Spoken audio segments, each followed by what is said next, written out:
And welcome, ladies and gentlemen, to GeekWatch, a subsidiary of the monastery, the open bar of the internet. I am your one and only gaming monk, better known as Mildra, and with me I have two of my good brothers here in the temple. On one hand, the man who is going to be revisiting the world of Shattered with me, good brother Monarch. Pleasure to be here. And the man of 1,000 runes, the CEO of Zadari Enterprises, and the bane of my fucking existence, Good, Brother Xanatrix. Zadari Enterprises would like to remind you that we have experts of all stripes from across the world in order to have the best opinions about the best things. So don't go attacking people with your YouTube platform today.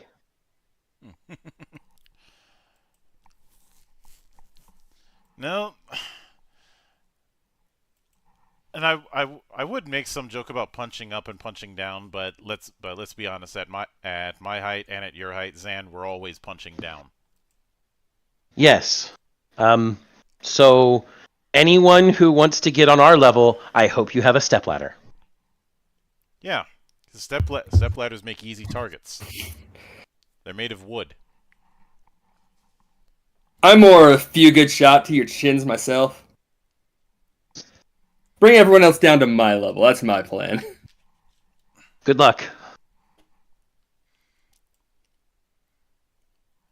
Now, I would laugh if you tried that only to realize jokes on you. I'm wearing plate.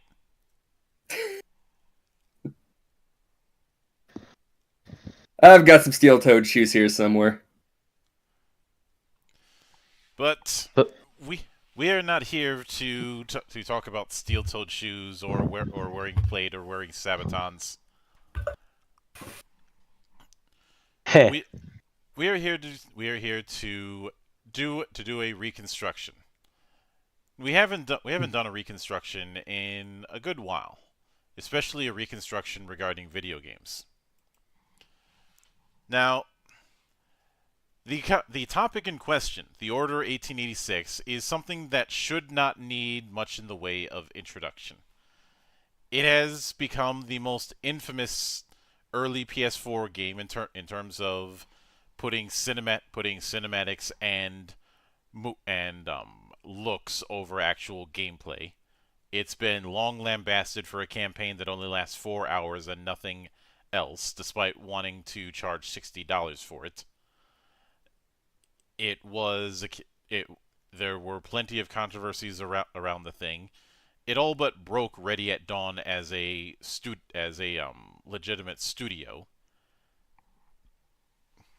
and the only way that they could recover was by going into VR shit. How's that going for them? Well, they had to go through a bunch of layoffs. Yelp. So, given that it's that bad, that it's an objectively terrible game, and with a story that is the definition of idiot plot, one might ask, why even cover this when usually things that are that level of bad we relegate to being too bad for reconstructions? Well, it's because even despite all of that, the Order 1886 has some degree of an X factor regarding its aesthetic. And that is something that nobody can really deny. It has an interesting aesthetic. It the the approach of the approach to steampunk that it's doing is one that we haven't seen a whole lot of, and well, the design itself and the fucking drip is something that can't be denied. I mean, I think that's what most people were drawn to when this game first got announced, because there was a lot of hype at first because the game looked gorgeous. Yeah, and looking at playthroughs, which I did in preparation for this, it still holds up visually. Um, I'd like to, however, it's very much a case where the concept ended up outshining the final product, because you had a bunch of people who clearly wanted to make a movie, not make a game. There's also the fact that it was doing sequel begging at the end, which is not a very good idea. I've come to nickname that kind of thing Netflixing, because Netflix does that a lot with their seasonal content. Yeah, sequel baiting the next season. Mm-hmm. See, I would like to kind of throw one more positive in for the Order. the actual mechanics for the gameplay aren't bad. They were executed horribly and had some terrible level design. The mechanics themselves aren't the problem, I don't think. Yeah, but this sort of cover shooter had this style of cover shooter had long since outstayed its welcome by the time of the 8th generation. That said, I do think it had some interesting gimmicks that were like very underutilized, with like some of those like frost weaponry and items like that you used like once for a very specific thing, and then it was for some reason ignored the rest of the game. Yeah, there's a lot of design motifs that got ubiquitous in the early 2000s that have only recently started to fall by the wayside. Yeah. Things like obnoxious FOV, head bobbing, slow ass movement in the name of being cinematic. Not not having a proper health bar, but instead having your screen turns red until you stop getting shot at, so you can regenerate your health. Yeah. That's what I'm saying. Like none of the mechanics are a problem here. I don't think. Just very poor design and use of said mechanics. When it comes to the mechanics, the general vibe I had was just standard fare from what was happening around that time. Not bad, but not a whole lot standing out aside from the aesthetic, which in itself is part of the problem. And of course, I'm pretty sure by this point everybody was sick of QuickTime events. Yeah. This wasn't nearly the worst offender, even for its time. Like, I think it was better in that regard, but that's not a very high bar. No. And of course, the premise initially starts with the Order is an organization that's been dealing with the things that go bump in the night. But then the story starts to go into things like immortals, even though they act fucking stupid for people who've supposedly been around for 400 years. The issue of things like the East India Trading Company entering the picture, the idea of a anti-government resistance, a faction of anarchists, and it seemed to want to be more of a political thriller than a monster hunting kind of affair. By the tail end of things, the idea of monsters and half-breeds kind of falls by the wayside to this internal politics within the Order, which I don't think is what anyone wanted. I think in the case of the Order, it's they wanted to cram way too much in. And considering, as you mentioned, a 4-hour campaign, which I think that's being generous. Well, I remember clearing it out in about 2 to 3. Well, and the real issue, I think, with the short campaign wasn't necessarily that it was short. There are plenty of games with short playtimes that people enjoy to the fullest and feel appreciative for their $60.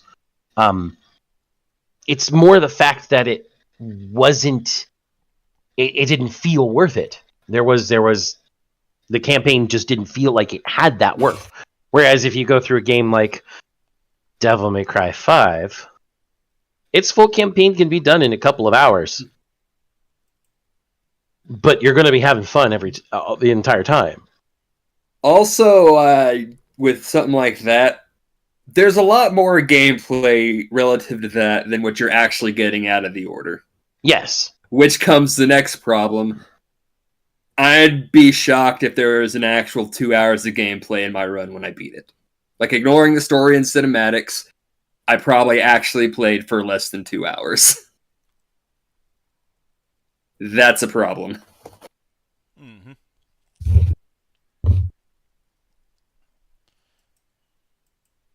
It definitely is, and it is the strength of the aesthetic that's the reason why I wanted to explore things for this.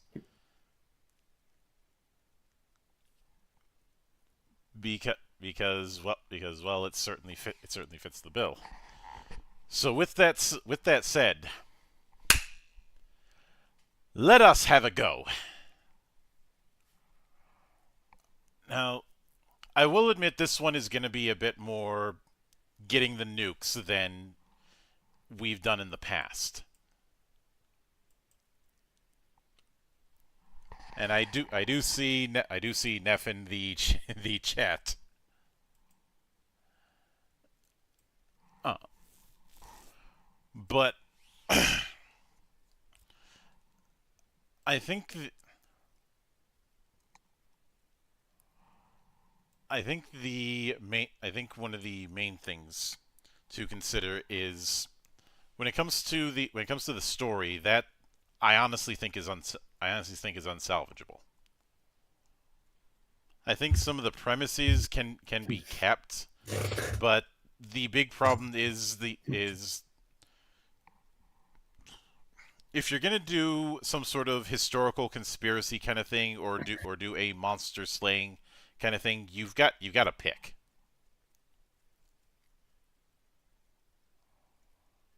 See, I wouldn't say let's just completely throw the story out. Just take some of the angles in it and like cut the rest. Because we don't have a long game here. And we had a game without much focus on anything. Well, Pick one, focus on it, go with that. Actually let it flesh out and breathe. ostensibly speaking, looking at what the Order 1886 is supposed to be about, the appeal of something like this is a power fantasy. And I think one of the things that should be dealt with first is nailing down that power fantasy.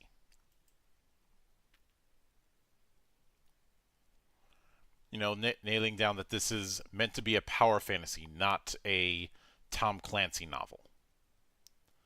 That's not to say a Tom Clancy novel can't be a power fantasy, just not in the same way. We've had Tom Clancy novels as a power fantasy. Its name was Splinter Cell. Apples and you're technically correct. The best kind of correct. But different energy. I know. I'm just saying there have been Tom Clancy power. I mean, hell, technically Ghost Recon games too. Let's not talk about any of the recent ones. Mm-hmm. But I understand what you're saying. I just was like, hey, there are Tom Clancy power fantasy video games. I was gonna say there are Jason Bourne power fantasies. Mm-hmm. But the point is that the kind of conspiracy that they were trying to do ends up making the whole monster hunting thing kind of fall by the wayside. Like, it's supposed to be this big reveal that Alistair is actually a half-breed himself, but because of the fact that there's long stretches of time where you're not fighting monsters, that doesn't really come into play. And I honestly think a lot of the failings are a case of the issues of the time. You know, the fact that you had to do this quote unquote cinematic approach.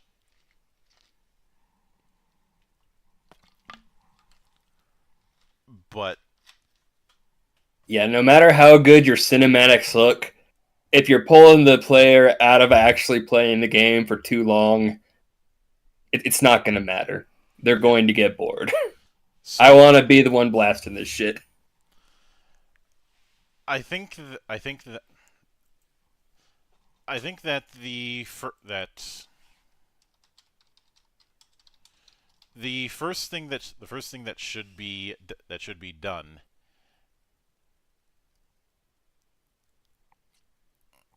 is is nailing down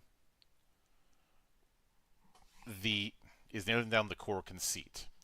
That core conceit is the Knights of the Round Table, aka the Order, is a group of um it is a essentially a secretive group that is charged with protecting the British Empire from threats within and without. Typically the threats that go bump in the night. In other words, the equivalent to say the BPRD or similar organizations.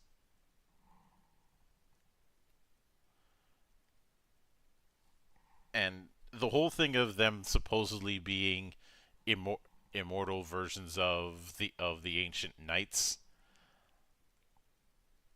that's one thing I would probably take out.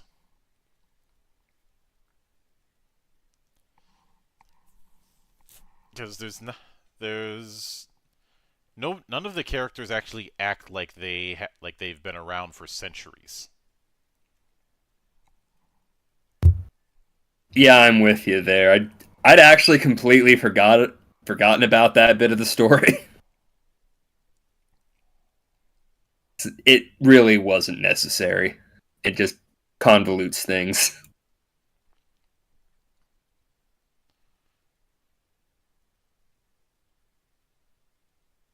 And because of that, I think it would be much more appropriate to have it that there was a certain number of members, each of them taking a name of one of the old knights as essentially a code name. Sort of like what the Kingsman films did.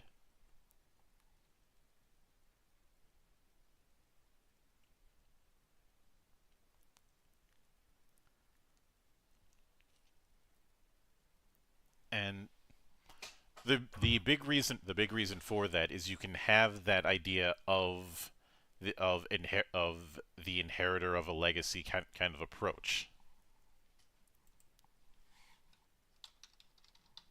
Which honestly I think fits the themes of, again, just these long-standing order perfectly fine. Mm-hmm. It's always something I've liked. It's one thing I did really like in Kingsman, and it fits perfectly fine right into here. Yeah, and also in doing that, we have a perfect framing device for introducing the controlled character. That being that you are the new guy. Like you were recruited from some outside agency or probably the army, and were knighted and given that name.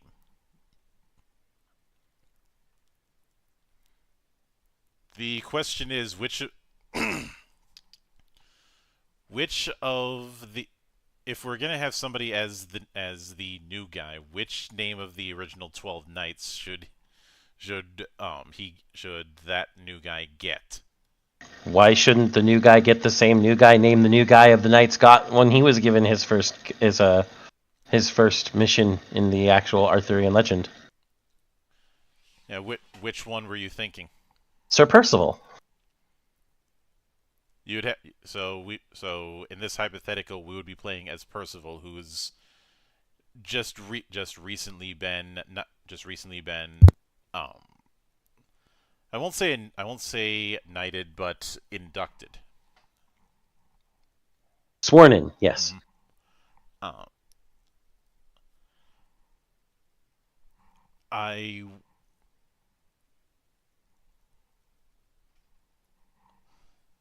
in that same vein, I would have other associated characters using similar code names, have having in the actual game they had it that Nikola Tesla was managing the weapons. I'd still do. I think you can still do that. Just have him operate under the code name Merlin for the longest time until you actually, well, meet him. Hmm. I would like to point out that Sir Percival, for anyone who might be questioning me in the peanut gallery out there, is the original name of the knight that eventually became Sir Galahad. He was replaced by Galahad for no reason. Mm-hmm. But I'm willing to go with Percival because everybody can chastise him and keep calling him Percy. Yes. You know, because you're the even though everywhere else you were a seasoned soldier. Because I'm going with the idea that it was that before being inducted, our hypothetical Percival was a member of the army. Um, and since we're dealing with 1886, as far as where they distinguish themselves, what would be a good? I think it would be good to have some sort of battle from around that era serve as a glorified tutorial. Um, it's kind of establish where they were able to make a name for themselves as a war hero before being inducted. Yeah. Like, when you think of the 1880s, you don't generally think of European conflicts.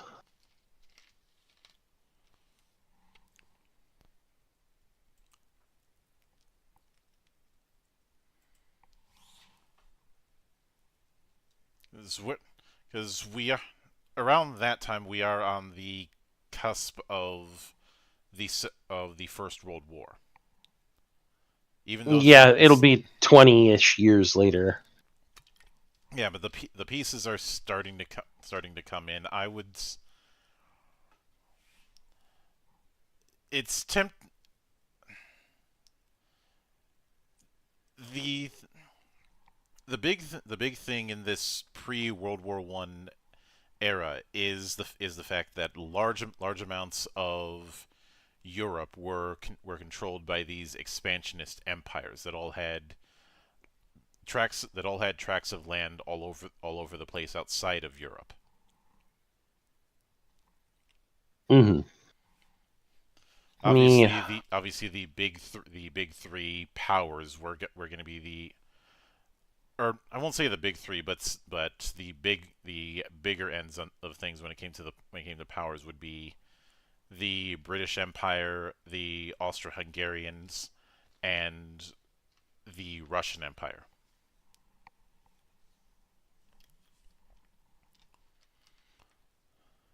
I'm not saying that those were the only three, but those I'd say were the ones that had the most territory around that time.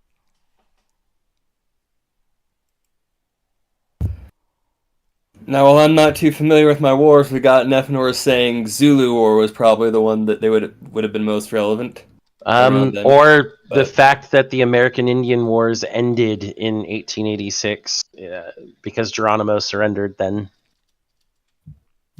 We have two big selections there.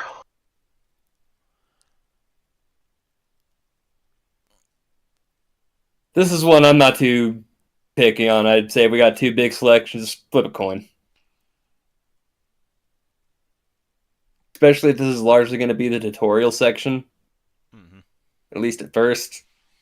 Though the Zulu War, he has a point that the Zulu War would probably be the bigger one there, if only because we're dealing with somebody who's from the United Kingdoms.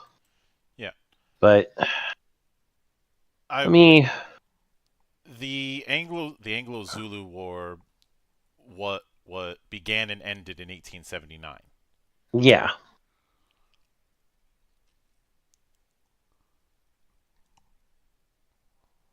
But if the British Empire is focusing on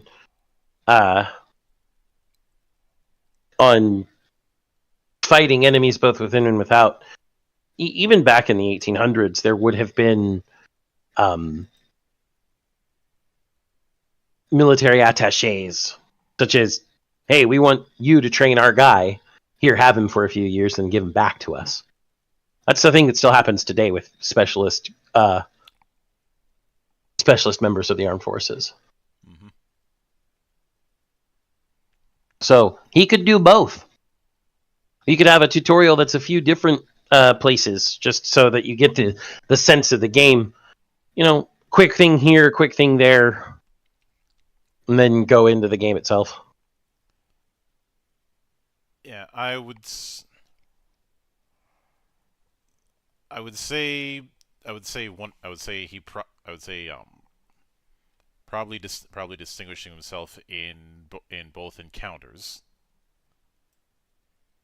and then eventually that getting noticed, because probably because he ended up encountering something he wasn't supposed to in one of those, which is where you escalate things. He ran into something that bumps in the night. Mm-hmm.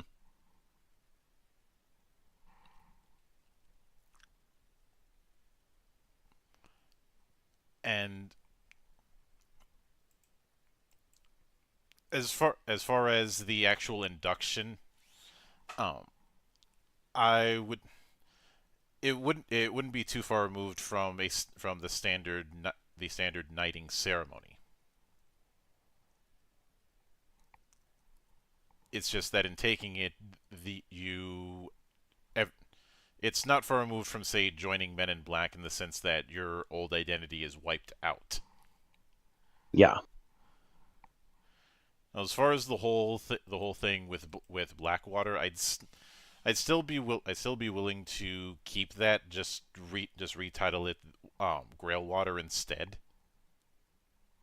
Because if we're gonna have a theme, it's best to double down on that theme. Mm-hmm. But instead of it being this this thing that this thing that gives immortality, no, it's the equivalent of Estus flasks. If I'm gonna steal, I may as well steal from the best, and I'm saying that in jest. But essentially, through having this means of self healing and the modifications in order to be able to use it, they don't have to deal with really needing a medic core Mm-hmm. in the traditional sense. Since one flask worth is enough to get a soldier in their order back on the field, and in doing that, you can kind of go with the idea that the knights are post-human.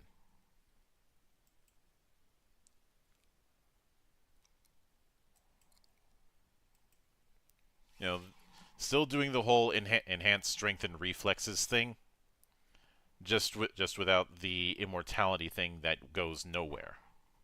Yeah.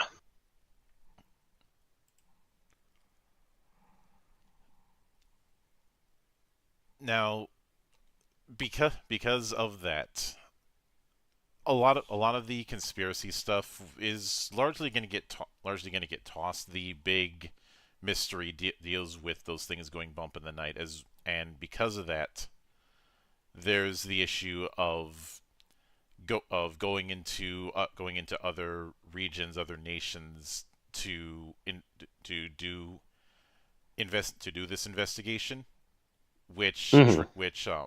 causes tensions when you're dealing with similar organizations in other countries.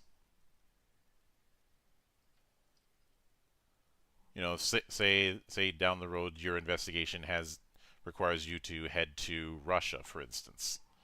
Well, now you have to deal with a similar organization in Russia and the complications there. And Yeah. I'm just using that as one possible example. But one of the other things is this idea of them using advanced weaponry that's developed by Nikola Tesla. And there was the talk that some of the weapons there were used by the rebellion, but we're ignoring that part. And now, instead of being steampunk, we're going into weird punk. Because Tesla weaponry, no matter what it is in any mythos you ever look at, is definitely weird science rather than any sort of punk. So, I'd like to go through the primary guns and the sidearms, and you can tell me if this is a weapon that we should keep or drop. All right, let me pull up the wiki real quick so I can follow along with you. All right. First is the M86 FL thermite rifle, which is based on the Maxim, with this bastard child of the Maxim and a Lewis gun. Not a Lewis gun. That dish on top makes it part of the Dishka. Russian. I'd keep it. I remember liking it well enough. If we're gonna keep it, it has to change.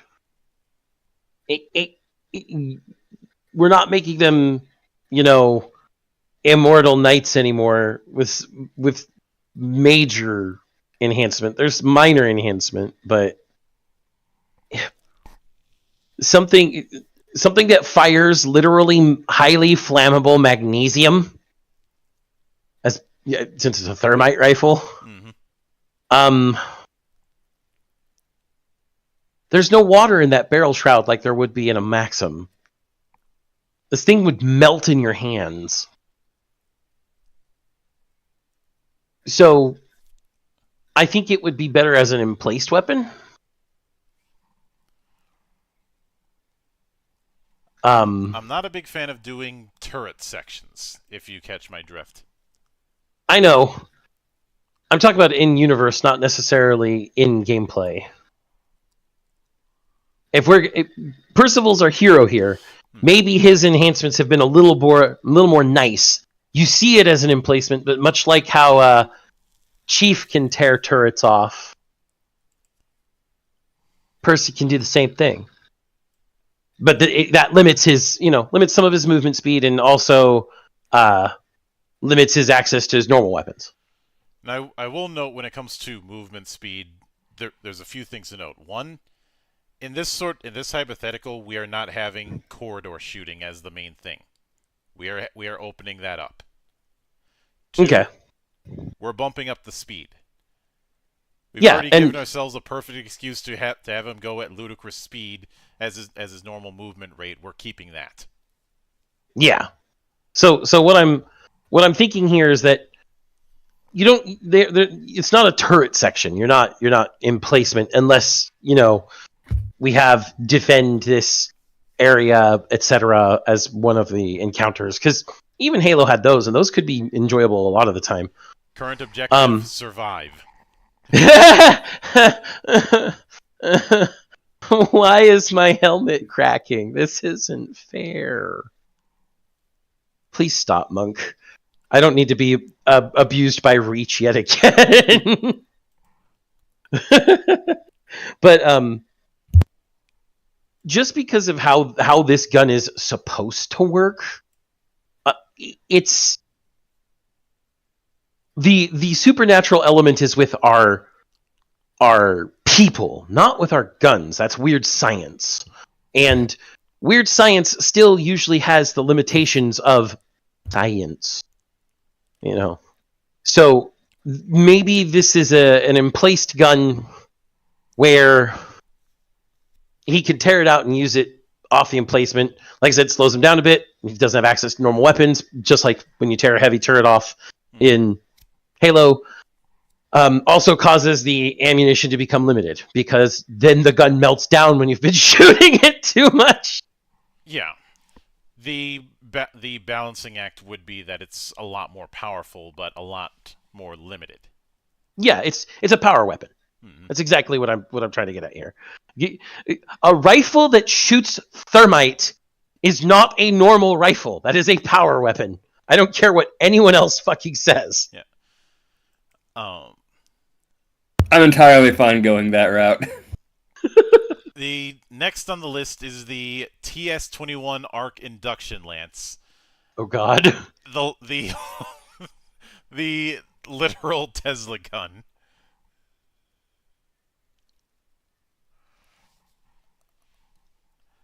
I mean, if we're keeping it in Tesla, I see no reason not to have this. Yeah, I can see this.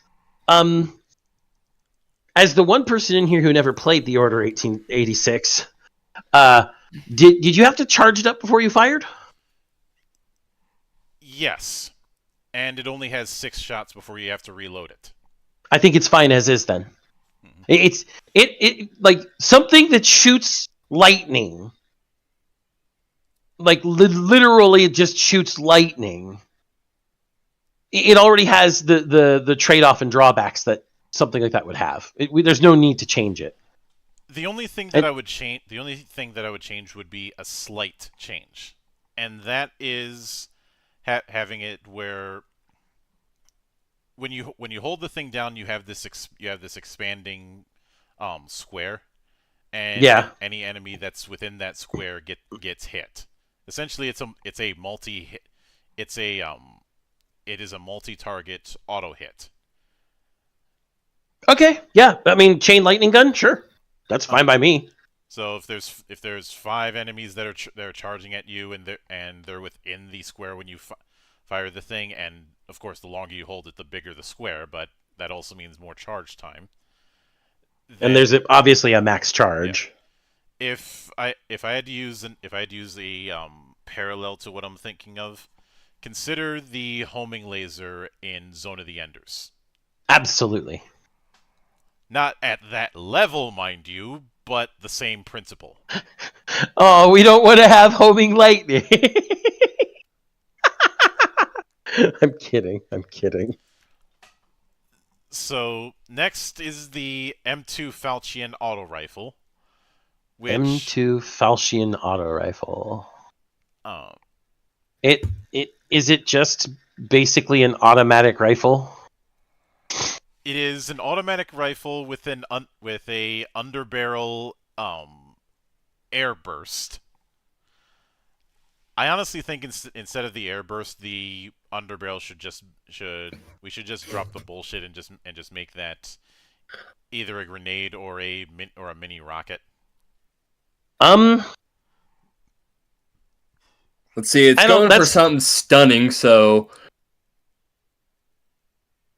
I don't know, maybe like just a fucking rubber bullet, not a 20 Mike. 20 Mike. So I get that this rifle is probably supposed to be. Why did they put a fucking? That stock is not one you would ever see in 1886. Did Ferguson make a point about this stock being stupid and dumb?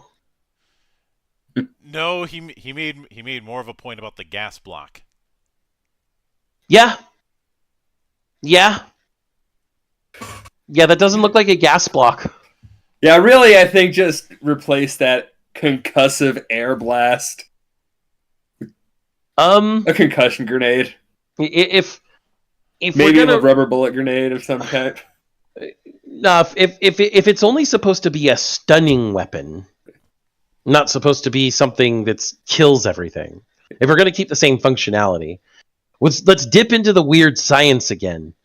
It's a noise cannon. See, that I'm willing to go with instead of a blast of air. Yeah. Again, well, we've got plenty of weird science to pull from. So, this isn't a concussion of air. This is a wall of sound, motherfuckers. Mm-hmm. Which some may argue that's the same fucking thing. No, it's not. Shut the fuck up. You are wrong. But all sound is moving air. I fucking hate you. Shut up. But you know what that stock ends up making me think of, and it probably isn't intentional.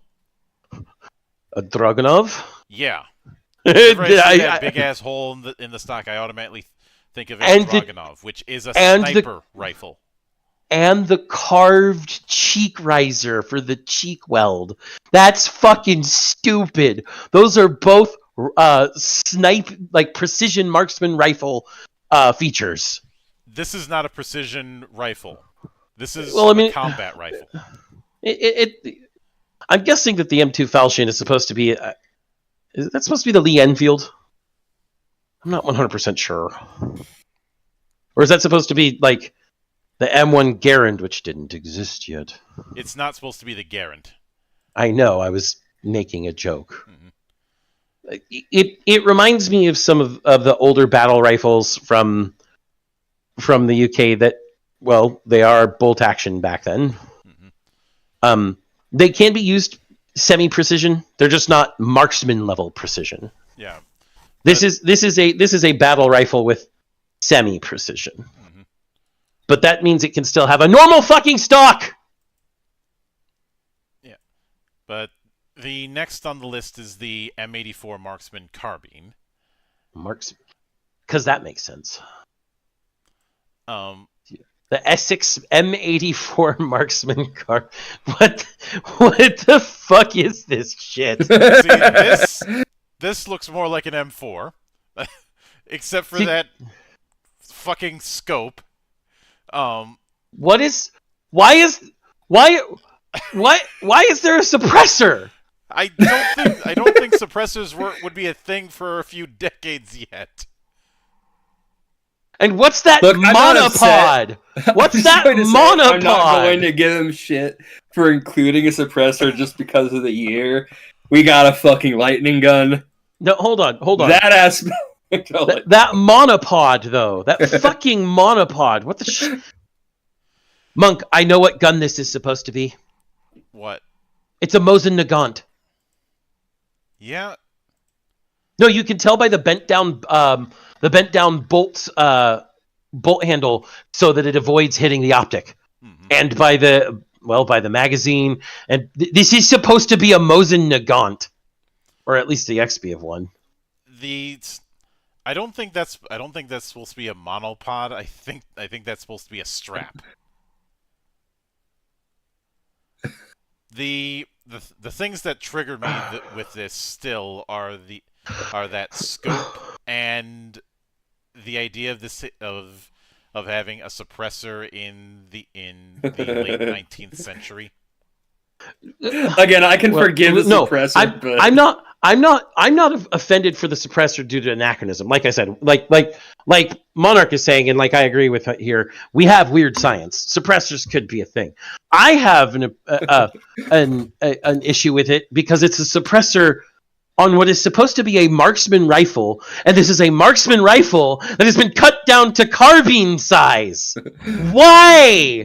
You're going to be too close to that suppressor to give a fuck anyway. Why? Mm-hmm. My change? It's not a carbine. Just put it back to rifle size. If you just read the description, it says it's a sniper rifle. A carbine is not a sniper rifle. Look, I'm saying what the weapon is. Oh, I understand that. Oh, and this is supposed to be based on the Lee Enfield jungle carbine. Yeah. Okay, so it's not. Strengths are high impact and very long range, exclusively by enemy snipers.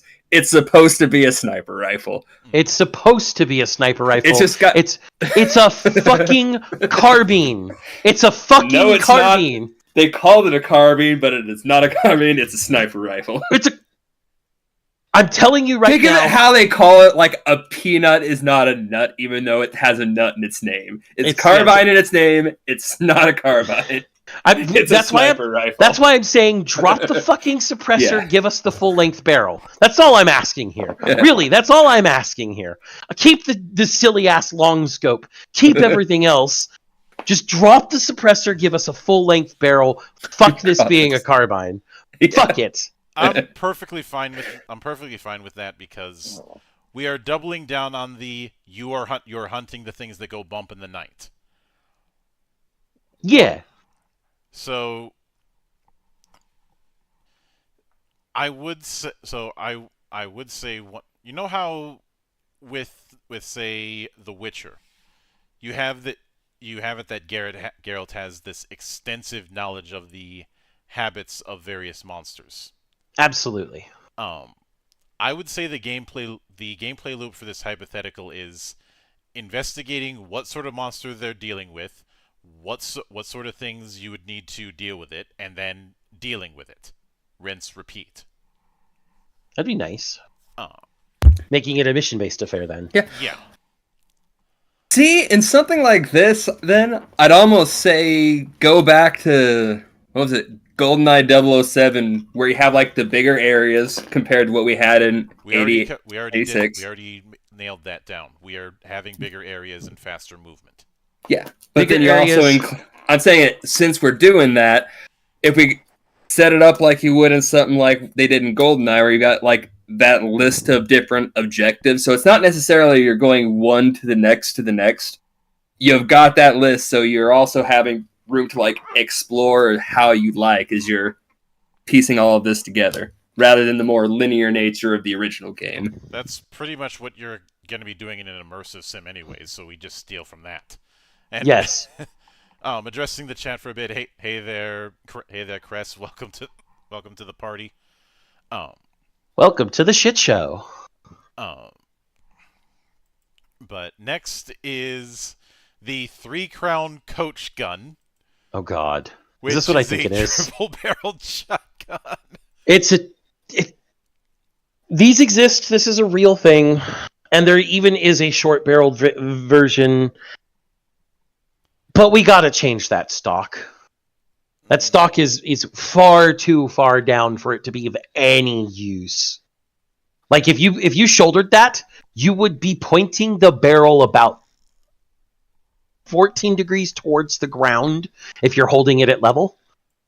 So the stock needs to be changed, and that's it. Yeah. And as far as triple barrel, I'm perfectly fine with keeping that. Firing 3 slugs at once is a bit excessive, except for the things that you're fighting being bumping in the night. So I'd probably take the approach of you can either fire each barrel individually, or you can fire all 3, but you're going to be stunned for half a second because, well, you're firing 3 slugs at once.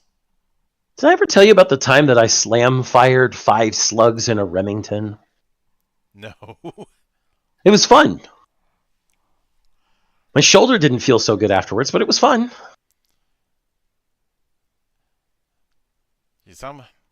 Yeah, and that's the thing with this. It'd be even funnier if the coach gun was a sawed off, but that was not going to be a thing, and it's still short. It's short enough to be a sawed off. Let's be honest here. Mm-hmm. Those are not full length shotgun barrels. Those aren't even compact length shotgun barrels. Yeah. Though I would still go with pellets instead of slugs for this. I'm not so sure. If we're fighting things that are big and strong and bump in the night, all buckshot's going to do is piss it off. Fair. So then we have the M82 self-loader carbine. Self-loader? Which... Is this just a carbine that's semi-auto? Yeah. A medium rate of fire. It's apparently, according to the wiki, it's based on the Peterson T1E3.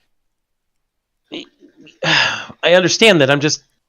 All this is this is a bolt-action rifle that has been rejiggered to be semi-automatic, because that's what auto-loader or self-loader usually meant. Mm-hmm. If that's all that is, sure, why not have it? Go for There's no changes that need to be made, and it kind of sounds like a bog standard weapon. Mm-hmm. I'd say it's probably the weapon that you would have used in the tutorial. Yeah, I can see it being just the standard weapon, something that you're given as the basic at the beginning of a mission, Mm-hmm. along with whatever your It says it's found alongside the auto-loader revolver or something, or pistol. Yeah. We'll get to the pistols later. Well, I'm saying this is found alongside the same one, and I'm guessing that one's also going to be bog standard. And so you could see this as the default Babby's first weapon set layout. Mm-hmm.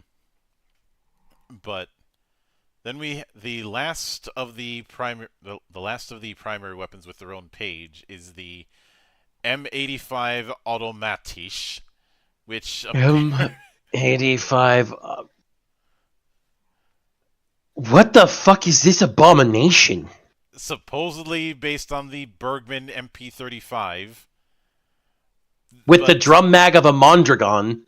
It is impressive how fucking bass-ackwards that is. You know what, Monk? This is blurst. Let's just keep it. I'm with you there. I feel like this is supposed to be the setting equivalent of an SMG. It is. It says this fully automatic submachine gun is commonly used by the Rebels, United India Company, and the Royal Army. One of the comments mentions it's apparently based on the Lanchester SMG. Oh, Jesus. This might just be the comment section here trying to figure out what the fuck. And a British copy of the German MP18. Yeah, let's just keep it. Here, this is what it says. It's a Bergman MP35I with the drum magazine of a Mondragon and the charging handle of an MP18. Can we make this gun more stupid and ridiculous and cursed? I mean, if this is the route we're going with it now, how much dumber can we make this and still be willing to spend I it? love this. This is great. I say we just keep it. I say we just keep it. Yeah. So the last is the crossbow, which there's not a whole lot that needs to go into. It's a crossbow. It's a silent marksman weapon. Keep it. Mm-hmm. In fact, you'd probably have the joke of, wait, we've been using guns this whole time. Why do we need to use a crossbow? Because a crossbow doesn't make noise, or doesn't make as much noise. Monk, did you forget the RA5?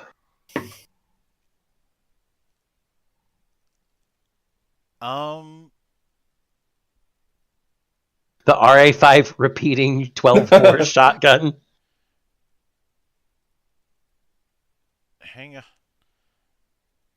If you don't go to the main weapons page, instead go to category primary weapons, you'll see the RA5 repeating shotgun listed there.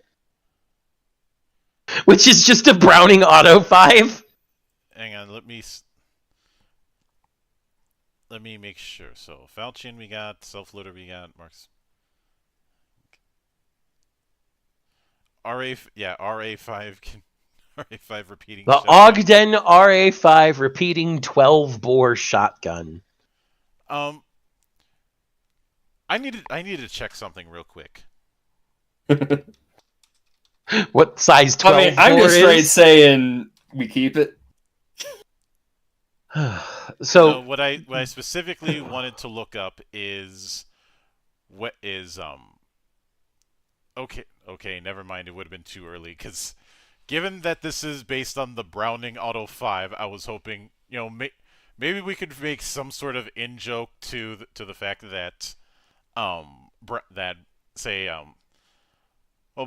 that Browning was developing this thing, but he doesn't like the pay that he's getting for it. Make some sort of in-joke to the infamous sour grapes letter. Mm-hmm. Well, so just 12 bore is going to be the size of the bore in comparison to the length of the cartridges or the cases. 12 bore can take anywhere from 1 3/4 inch cartridges to 3.5 inch cartridges. So it's useful for destroying a lot of things. I mean, I'm not seeing an argument against keeping it. Mhm. I'm not saying. I'm just like he forgot. He forgot how to do it, or he forgot what to do with it. Yeah. But that brings us to the sidearms, and I'm gonna look in the category version of the. I was gonna use the category version of the wiki, but there's not that many entries. There's 5 of them in the categories. Mm-hmm. So I'll start with the M4 Dragoon revolver, which is it's a hand cannon. I mean, it's literally just a Colt Dragoon M3 and upgraded.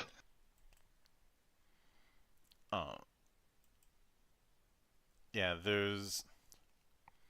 it's talked about that it's in small quantities. Mm-hmm. Uh, I see no reason not to keep it. mm-hmm. Just have it as the equivalent of, say, the Magnum in a lot of Resident Evil games, of this just fuck off handgun. Yeah, that worked just fine. Let's see, then the C78 auto-loading pistol. This is Like I said, the entry for the self-loading carbine says that they're usually assigned alongside each other as a kit. Mm-hmm. I will admit that this is I know that this is based on the C93, and the C93 had to walk so that the Luger could run. Had to crawl so that the Luger could walk. Because the mechanism that's the big fuck off mechanism that's at the back that triggers everybody who sees this thing, for understandable reasons, that would eventually get pushed forward with the Luger. Yeah, it would eventually. That.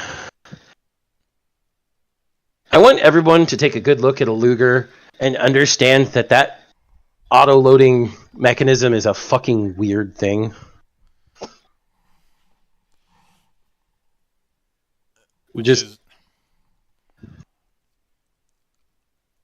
Oh, go ahead. I was just gonna say it compared to even other auto-loading pistols of the same era. That action is fucking weird. That cycle action is just. I don't know who thought of it first, but they must have been high.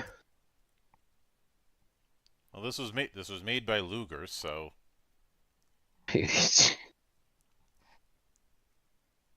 And sometimes Germany makes some and just Eastern Europe in general makes some very questionable designs.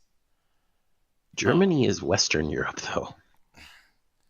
Yeah, I don't know why I was thinking Eastern Europe, but it's not like all the guns are missing copper because the Romanians stole it all or something.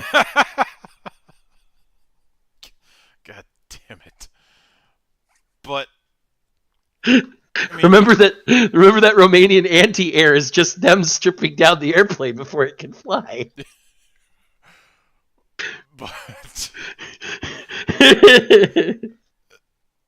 let's not forget that for starters, the idea of weird firearm design is nothing new and is a tradition that continues to this day. Hi Caltech, how you doing?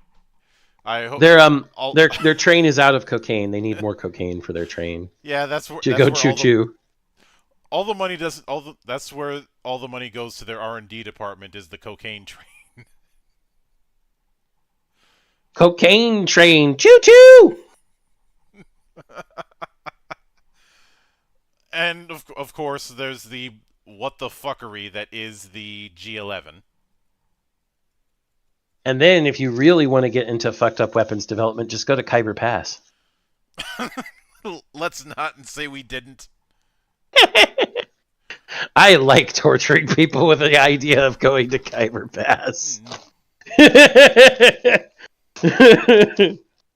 Yeah, but the C-78, I don't see much of a reason to change that being in there. Probably a bit more, probably one of the more standard issue affairs. Yep. Then the MK1 service revolver, which Looks is like a snub-nosed. is meant to be based on the Webley 455 Mark One. It doesn't show it in the images, but it's supposed to have that auto ejector.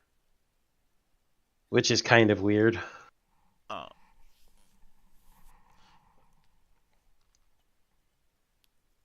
the but the I would say that there's not a whole lot that it need to be changed when it comes to this. It's just a snub nose. It's literally just a snub nose. I'd say the approach that it have is it does more damage, but it's better to be used in close range than compared to like the C-78. I think that much like the Falchion would be the standard the standard rifle armament, the C-78 would be the standard sidearm armament. Mm-hmm. And it even says on the page for the service revolver that it's more powerful but less accurate than the C-78. Mm-hmm. Then the duelist revolver, which this thing is weird. It shoots 2 rounds at once. Yeah. So now we're just going to be Nero. Got it. It is, according to the comment section, it's based on the Lancaster pistol with a revolver drum. Mm.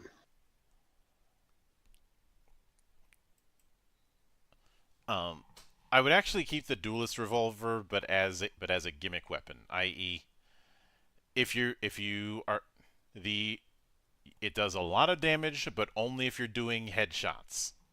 If you're doing any kind of body shot, it does shit damage. I can see that. I think that works out. And the last is they call it the C-81 machine pistol. Let's be honest, this is another return of the broom handle Mauser. Yeah. Which is, a lot of the weapons are a bit anachronistic for the time period. Like the Mausers, isn't that more? That's World War. That's early World War II. Mm-hmm. Or late World War One, more accurately. Yeah.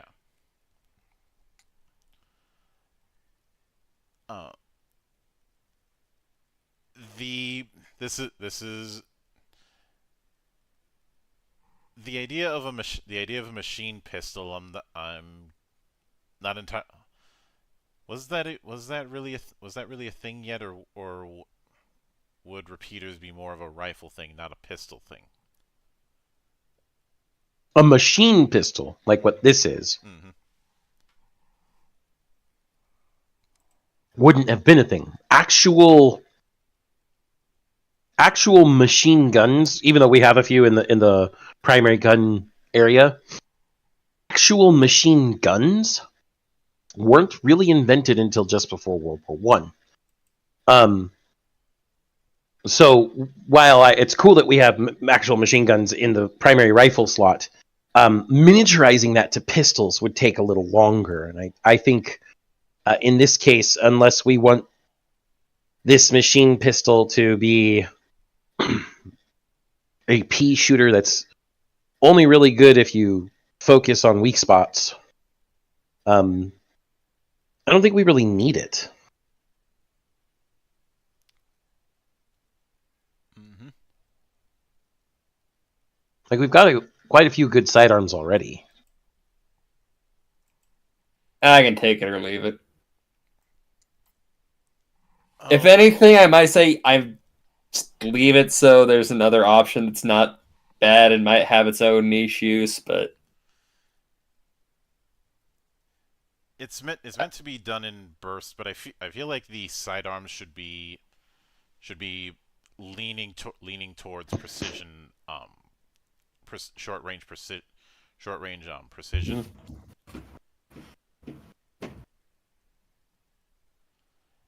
And if it's especially since given the whole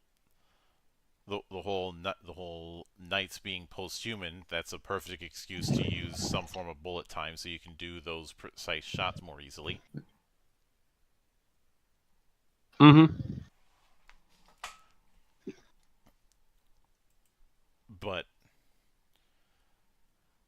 now I will admit that the general, with a few exceptions, the general vibe that I think should be present is the weapons are fairly standard, if quote unquote advanced for the time, but where things would shine is in the ammo.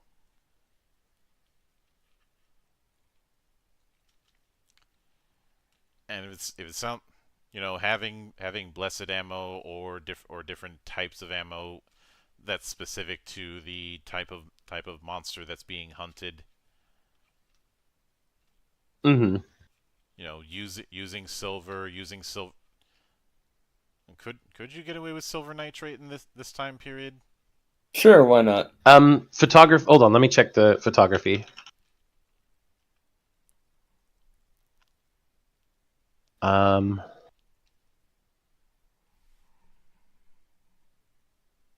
see here.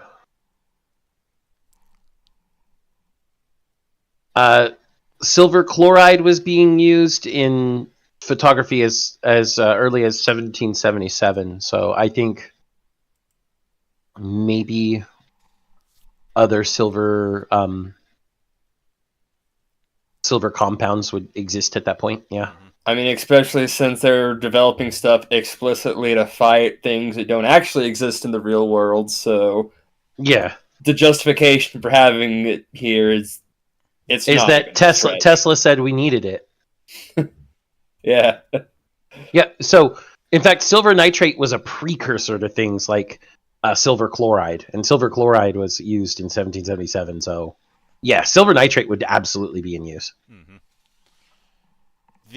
The general approach the general approach that I'd go with this kind of thing is at the start of every mission, you technically only have two weapons: the falchion and the C78. and the C78.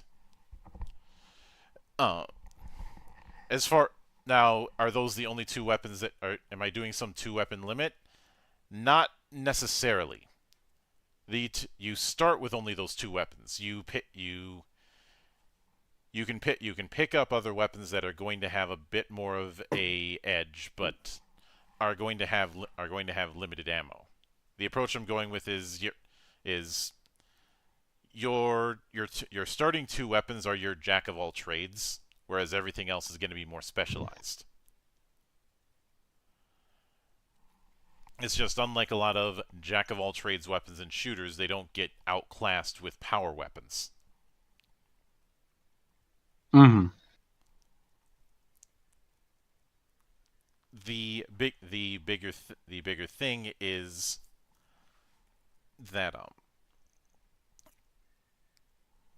that it's more about how you do the approach, and some are going to be more open combat, some of them are going to be stealthy. I'd say one other thing is, even though in the there were the blades that certain knights had in the game, Mm-hmm. I would instead have it that you always have some sword on your person, because some encounters are going to require a bit more slashy than shooty. Mm-hmm. I wouldn't have it that the blade is just used as a glorified quick time event, but rather something that you're going to be using um, for closer encounters, or in some encounters you're not able to bring the full on rifles. Because let's say your target is a vampire and you have to try and deal with them, try and scout them out in the middle of a party. Mm-hmm. Bringing a rifle would not be the best idea, but bringing in a pistol would certainly be a smarter move.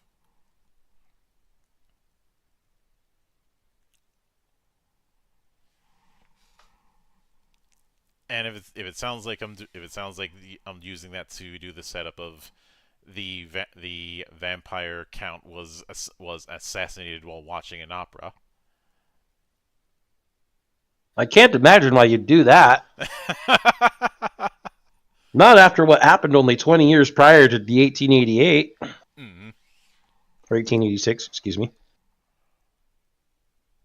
Yeah, I'm just saying that's something that can be done.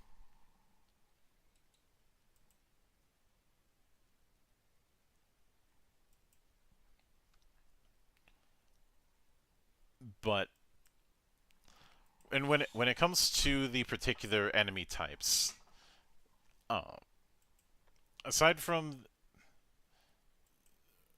the ones that there's the only ones that we had was originally were lycans, vampires, and half breeds.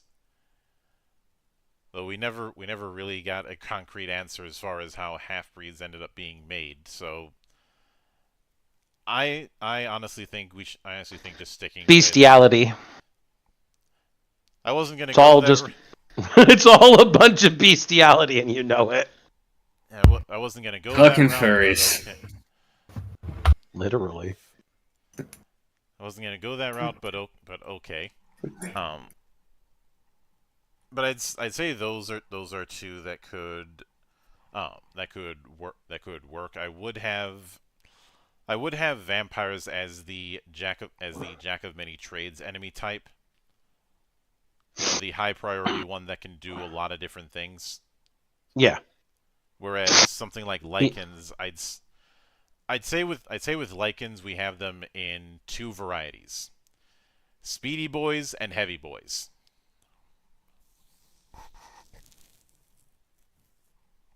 So, vampires are our elites, Mm-hmm. and lycans are either jackals or brutes. That's what you're saying. I was gonna go one step further and say hunters. Hmm. Actually, especially since with the approach to go further with it is putting lichens in armor. Okay. I can see it. Uh, and with vampires, it is. I'd actually say the best analogy in how I'd want to use vampires is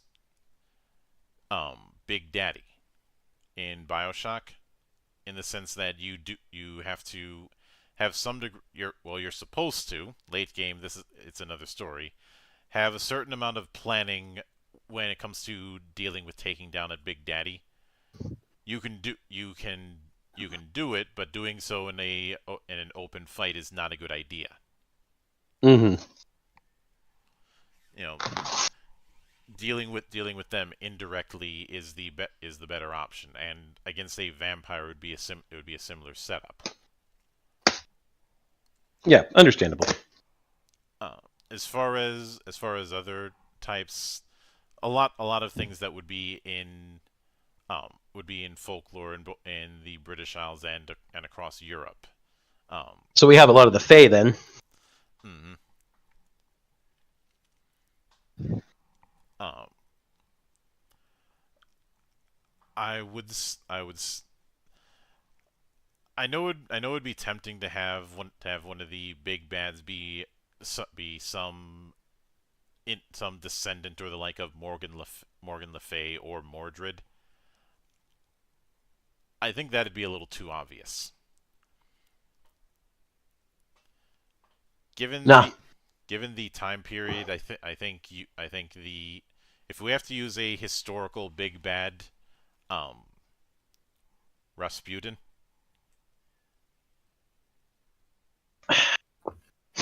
See, I can see why you'd say Rasputin. I think it should be a coalition. And the ultimate big bad should actually be an internal big bad, that being Oberon himself. The Fae have never ever been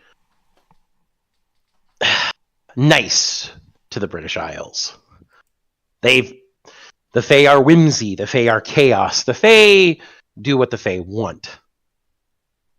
And I could see, since we're not going to be sequel baiting like they did, I could see this whole thing being Oberon trying to get over his terminal ennui, his endless boredom, by stirring up shit with the English Isles yet again.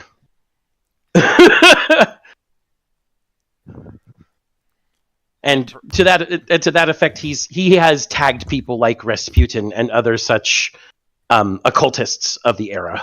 Mm-hmm. Oh. Best part is you don't even need a sequel bait. Like, if it's good and people like it, you already got a setup for more stuff you can do. Just inherent to the idea.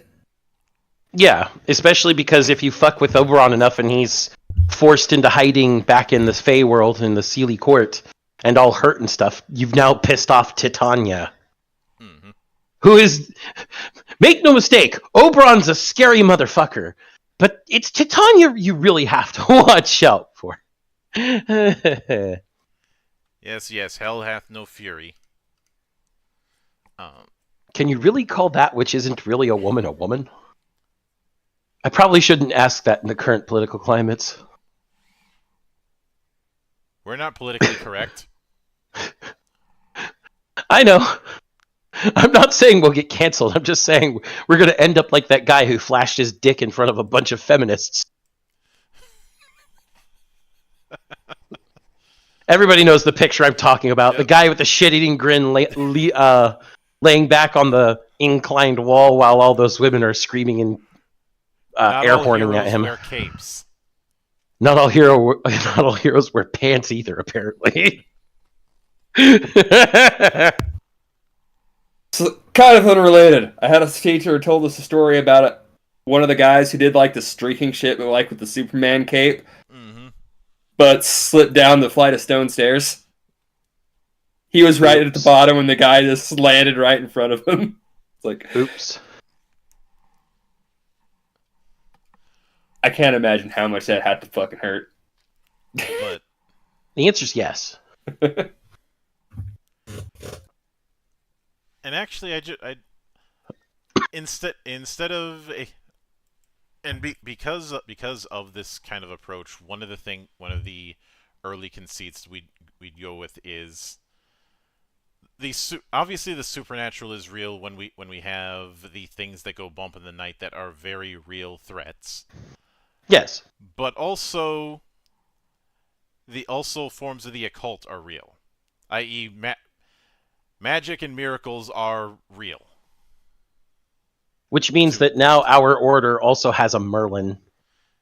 Well, we already established that part as as one of the as we had hinted that Merlin and Arthur are the founders. Well, each of the names of the knights is a code name that's inherited. Mm-hmm. And I think you can go one step further that that whoever has that title can commune with the people who had it previously. Now you're turning everyone into the Avatar? I was actually referencing the run of Shadowhawk that I read a long ass time ago. I under Monk. I'm riffing, Monk. When I have to quote Maddie, you know it's gotten bad. Yeah. Point is, the sh- each there's the and it's not like you'd be commuting with every one of them. Just largely just the founder, Previous, or either the the previous founder or, of the position. yeah. Um. Okay. I think it should be the previous. Mhm. So it's kind of like a spoken word history. You're only going to get so much each time. Mhm. Of course, there's documents that they have, but you can easily go with the idea that because of centuries of upheavals in one form or another, there's a lot of material that's been lost or is incomplete. Or was deliberately destroyed, encoded for reasons we don't know. There's tons of things. When you've got this sort of secret group doing secretive things in the secret bump in the night place, there are a lot of reasons that not all information is complete, from loss of information to deliberately censored information. Mm-hmm. So we have plenty of excuses. Yeah, and in these and that's mainly to represent that with this you have a framing device where you could tell a wide variety of stories. That the story that we'd be telling with this is just one of many that could be told. But the reason I wanted to go with Percival as the rookie is to do it essentially a hero's journey kind of thing. Mm-hmm. You know, he's not exactly a rookie, but you are still doing the call to adventure. It's just that the adventure is joining the order. Um, I would I would say that when it comes to how magic works in this kind of setup, it is very ritualized, but order agents would have an equivalent to, say, the signs in The Witcher. Yeah, quick magic. Yeah, is it as powerful as proper magic? No, but you can do it in a heartbeat, which is the appeal of it. Well, considering that the most of the members of the Order seem to be frontline combat agents of some sort, because that's kind of what the Order's about. Mm-hmm. Needing to perform ritualized magic is something where maybe a cell of Order members goes into an area to do their initial investigation, finds out things are a lot bigger than they initially thought, and then they go back and go, Merlin, we need some help with this one. Yeah, And Merlin and goes, fuck. you know that's where you can have him, That could be like one of the defense missions, because Merlin has to be there to, if it's highly ritualized, put together reagents, draw the magic circles, all that fun stuff. Maybe part of the mission is going out and grabbing certain items from the field that he needs or she needs, depending on who's got the name of Merlin. Because they needed to set up some sort of boundary or barrier, etc., etc. And then, when they're finally casting the magic, it alerts everything that's sensitive to magic. Vampires, werewolves, the Fae, etc.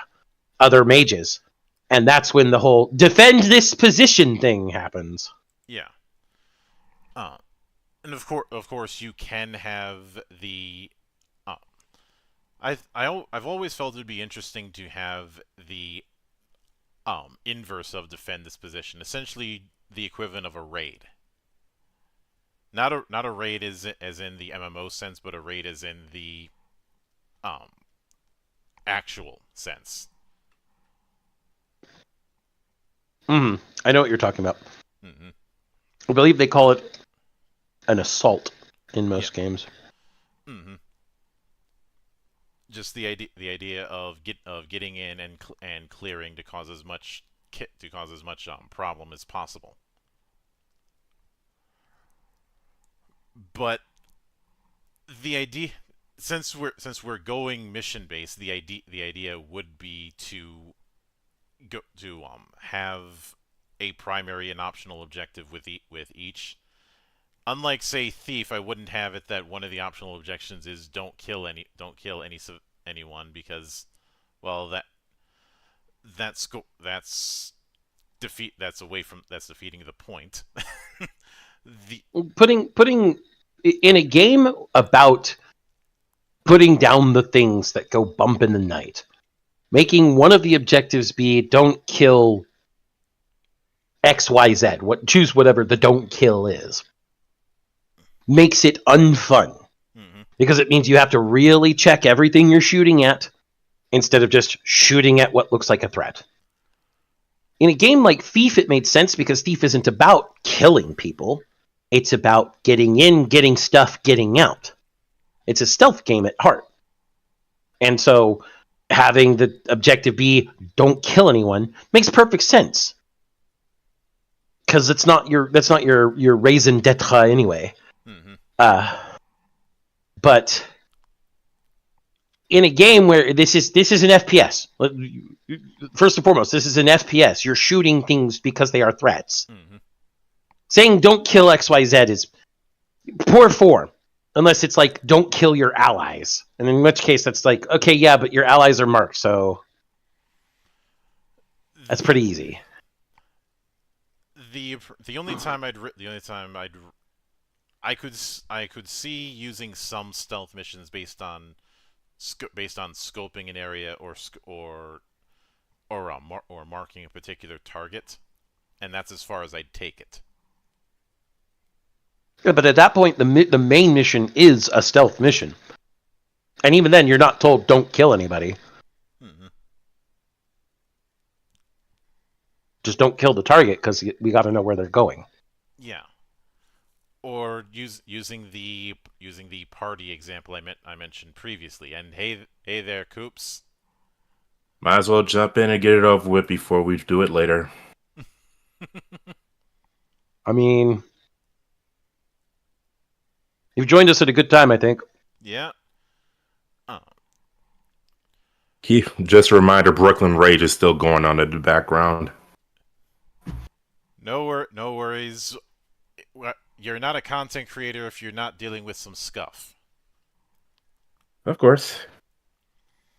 But the reason I keep coming back to the party example is one of the big problems that happened with a lot of shooters around that time is when it came to set pieces, having these interesting changes to the mechanics that just never come up again. Whereas by doing mission based and by having different types of missions, you can have a setup of variety, but the variations on the core sandbox don't come and go in a minute. Yeah, I understand that. Mm-hmm. I'd say an interesting angle to tackle as well would be a good old sabotage affair, i.e., say a town that you're investigating is having a vampire problem. Well, the sabotage route would be find where they're getting blood from, and blow the thing up. Suppose there's some underground blood bank. Find that, get rid of it, and now you've fucked with the enemy's supplies. Or better yet, find the enemy's blood supply, fill it with silver. Mm-hmm. Watches everybody dies. Yeah, and of course, or use the use the set the building on fire as bait, and then have a fire truck come in that has holy water. And if that seems a bit off, well, I recently finished reading the vampire storyline in Moon Knight, because there's still some good stuff that comes out of that character as far as the comics go. And one particular thing that happens at the climax is him going, "I'm not a superhero, I'm a priest." And I blessed it. And after he turns the sprinkler on, he goes, "I bless this water in the name of Khonshu." Because it doesn't matter what god the water is blessed. Any water that's blessed by a deity becomes holy water, and thus is good for making vampires turn crispy.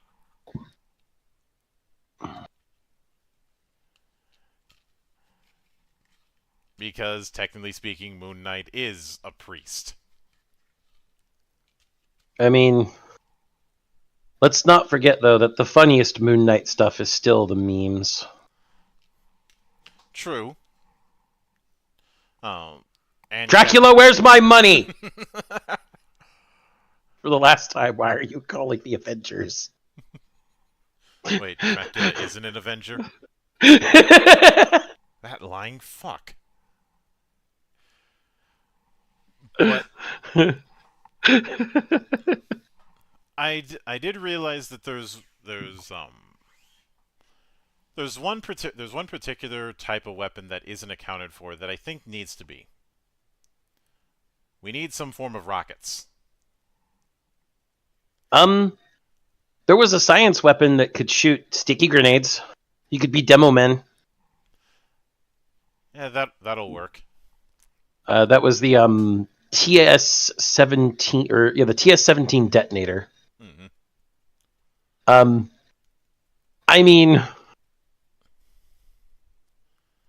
we also have the TS-29 cannon science weapon, which is just a shoulder-mounted rail gun. Why not both? Okay, I can see that. You know, And then what was this? Oh, that's just a lightning gun that just shoots continuous lightning. Oh, and it was only in a cutscene anyway. yeah. Could we get away with a Flammenwerfer? The heavy Flammenwerfer. I mean, technically, we already have a gun that miniguns thermite. I don't see why we couldn't have a Flammenwerfer. Mm-hmm. I'd still have that as a power weapon that cuts down on your movement speed, because, well, you need a big ass backpack for that kind of thing. Yeah, the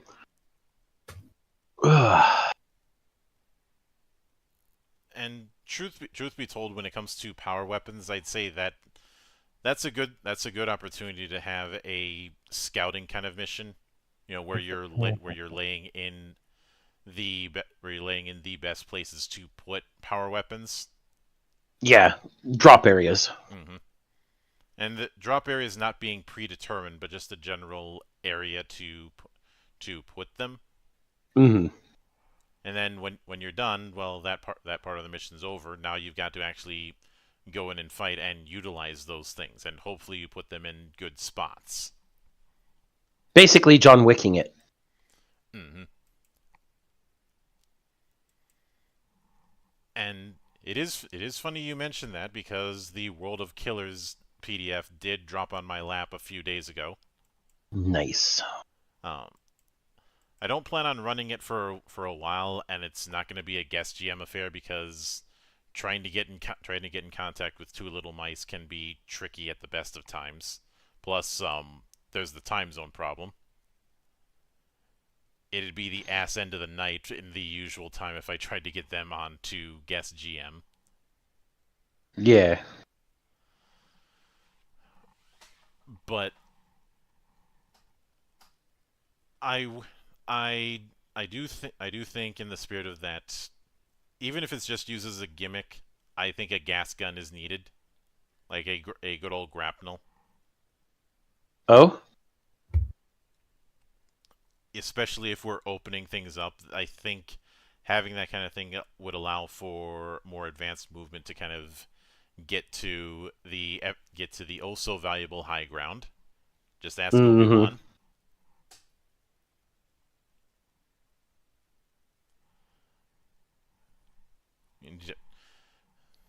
Or better yet, just ask Anakin about the value of the high ground. Yep. The high ground. The high ground! And in doing so, you can it opens up the possibility for um say doing pulling a pulling a target into those higher areas from up above.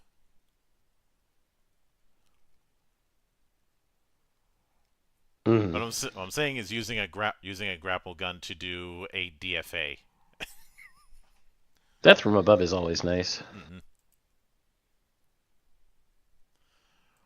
But as I do like the idea of the big bad being Oberon, and in this regard, assembling a court of sorts. You could even call it the Winter Court if you so to choose. And as far as the people in it, I would say Morgan Le Fay and Rasputin would be two people. Probably Jack the Ripper as well. Um,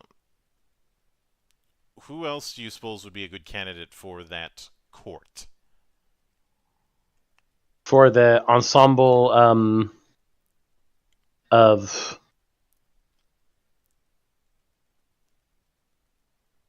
essentially for the ensemble of people that would be brought together by Oberon. Yeah.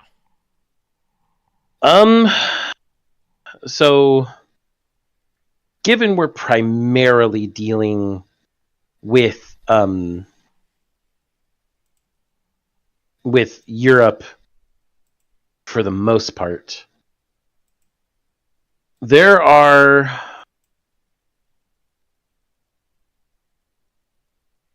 some that we'd pull, like you said. Rasputin would be someone from the modern, or from that time, I should say, not from the modern time. And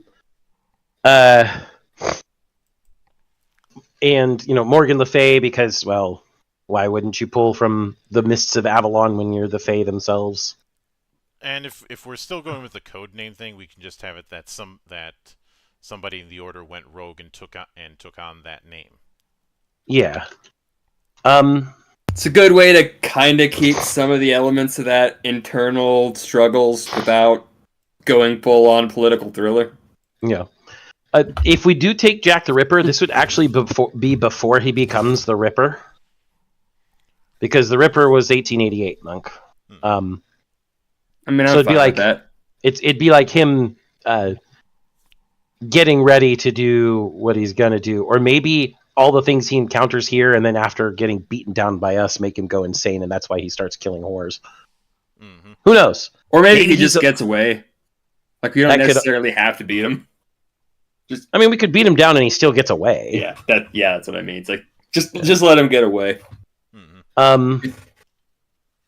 As for others, we could pull from some other supernatural elements, like actually supernatural elements. For example, Oberon could have gone to Poland and contacted the Baba Yaga. Mm-hmm. Could you imagine fighting the Baba Yaga? That'd be terrifying.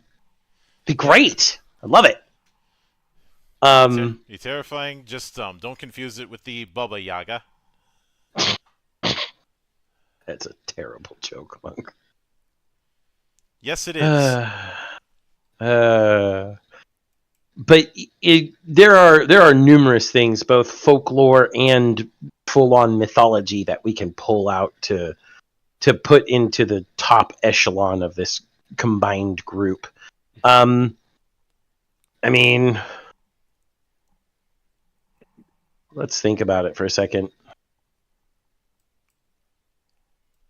So that's three that we have so far. I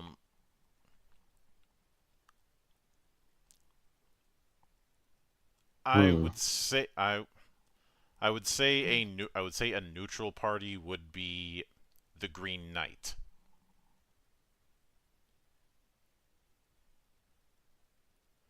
You know, some not exactly on the side of the Order, not exactly against them, but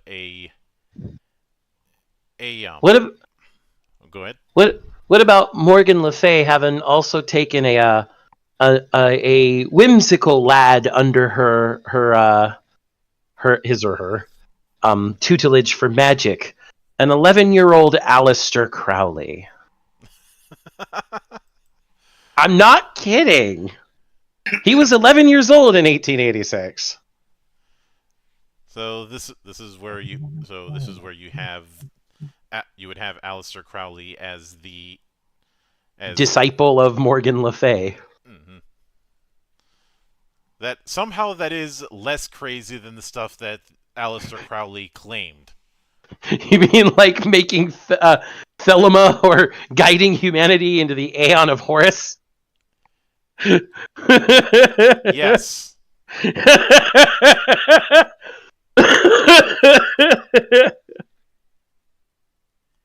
Yes, that is exactly what I mean. I mean, if we want to grab some other just weird ones that people might not initially expect, Hugh Hanna, one of the preachers that incited the Belfast riots in '86. Mm-hmm. We could start dragging in some weird names like that.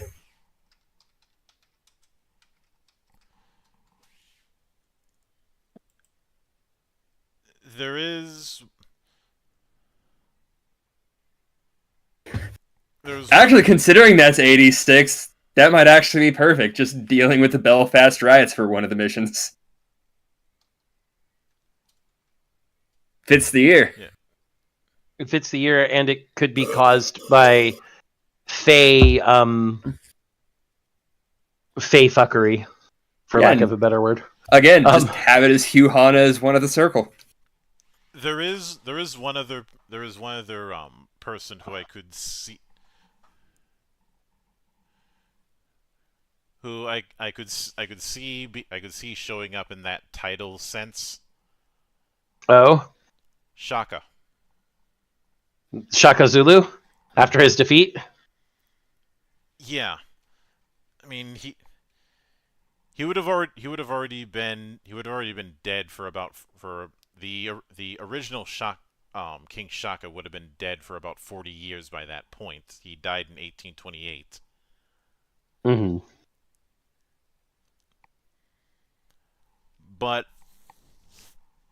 But since we're going with the idea of these legendary figures having their names be titles for their successors, at least some of them. Mm-hmm. What's to say that a similar thing didn't happen here? I could see that. Going full circle, since the Anglo-Zulu War is one of the things that distinguished our Percival to the point where the Order considered recruiting him. Yeah. Like I said, I can see that. Mm-hmm. Let's see. Let's just see what happened in 1886. There's a lot of things.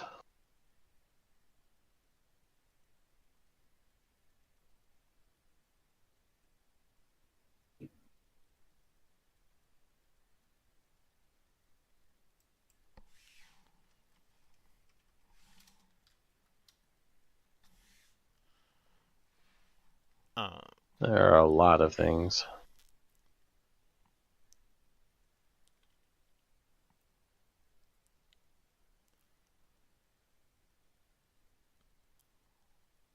and since the Benz patent motor wagon was patented in the start of that year, well, now you have an excuse to have a vehicle section. Though, given that this was the year that Dr. Jekyll and Mr. Hyde was published, maybe you can use that for the court. Dr. Jekyll and Mr. Hyde. Yeah. That'd be fun. And you said you wanted to also possibly bring in some neutral parties. Mm-hmm. I have one for you. Who? He is a Celtic god who doesn't like it when the Celts get involved.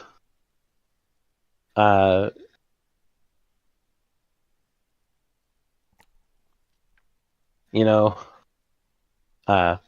like Nuada.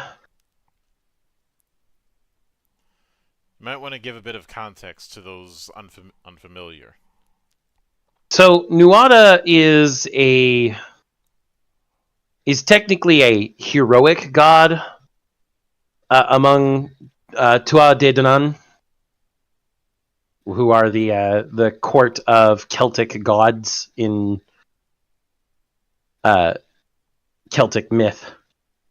He is also known as the Silver-Armed or Silver-Handed Yggdrasil, and he's basically the god of light, but not necessarily of good, just light.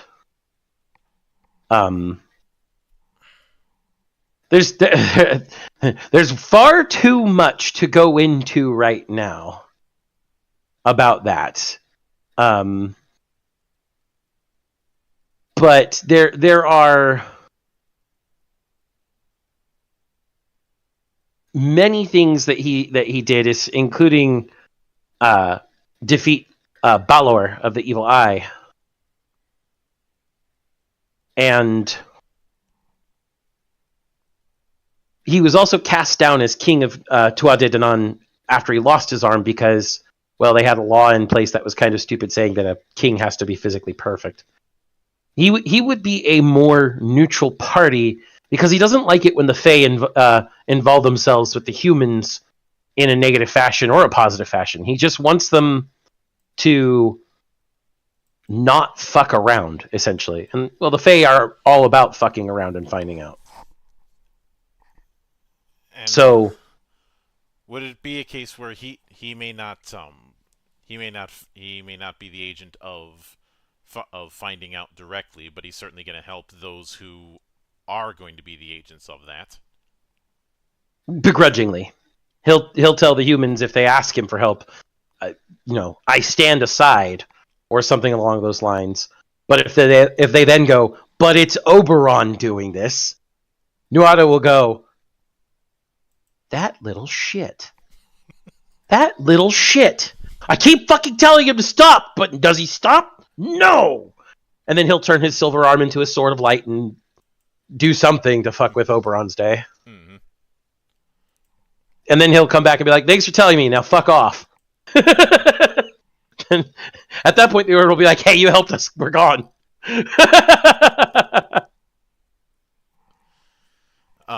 You could probably have it that's the ace in the hole. If you do have a final battle against Oberon directly. Yeah. Things seem a bit off, and then a bit of trickery revealing that info to him, and thus he ends up getting involved and saving the hero at the 11th hour. Mm-hmm. So I wouldn't really have Oberon as the quote unquote final boss in that sense. Mostly because in doing that, no, a kill steal is not going to be satisfying. No. I like I would see Oberon more as somebody that we wouldn't ever directly confront in the first place because he's the mastermind and that's really it. Mm-hmm. I think the final confrontation would be with Morgan Le Fay, not only because she or he or whoever's taking that code name is going to be the Dark Merlin, but also because traitor to the Order. That, and you can easily have a firefight against someone who is using the same tactics you've been using up until that point. Absolutely, abso-fucking-lutely. I've always said that the best rival archetypes are essentially using the same tools that you do. This is the reason why people keep speaking so highly about Virgil. Mm-hmm. Well, there's a lot of other reasons, but this is the one I'm focusing on just from a game design perspective.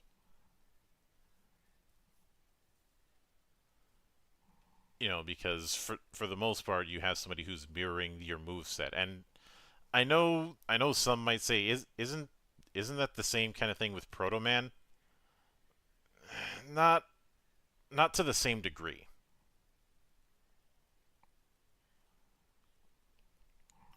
Like Nor is it the same as the Proto Men. obviously.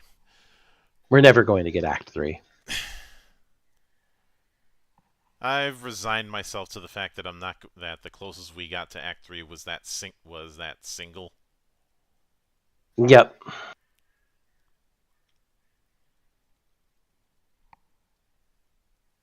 Which is a bit of a shame because it seemed to have the implication that a potential Act 3 would involve role.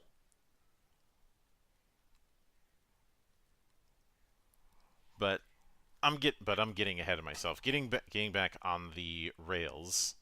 The big reason I suggested Dr. Jekyll and Mr. Hyde is there's been the implication that some of in the game the half-breeds could shapeshift and disguise themselves as human, and Mm.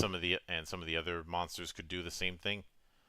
So I would go with the idea that that he had created a potion to disguise to suppress that monster side and disguise themselves as humans. The problem is the potion is Russian roulette. Mm. And just as much as it might suppress it, it also might aggravate it.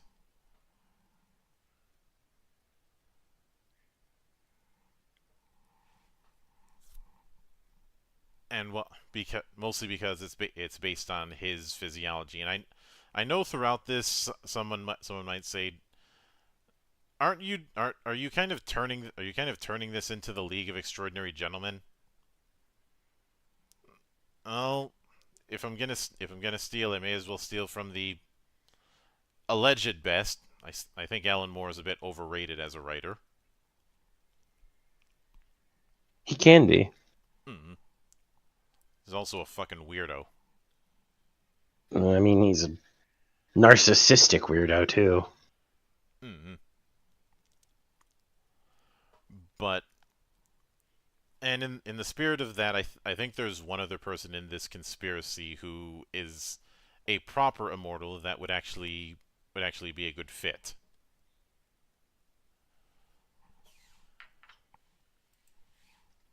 Dorian Gray. I don't think Dorian Gray would join Oberon, though. Not at least. It doesn't. There's nothing in it for Dorian Gray at that point.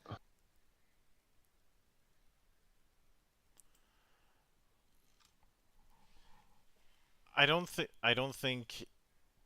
he would. I don't think he would join, but I think he would make an appearance. Just as somebody they're trying to get the attention of, but he has no interest in joining. Mm-hmm. If you want to take the approach, you could use it as a rescue mission because because you could say that he's been captured and they're trying to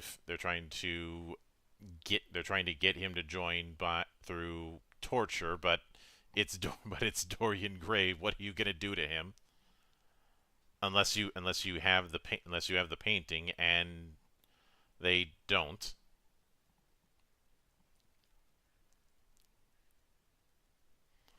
Of course, if we want to go full bullshit, we could also invoke Davy Jones. Am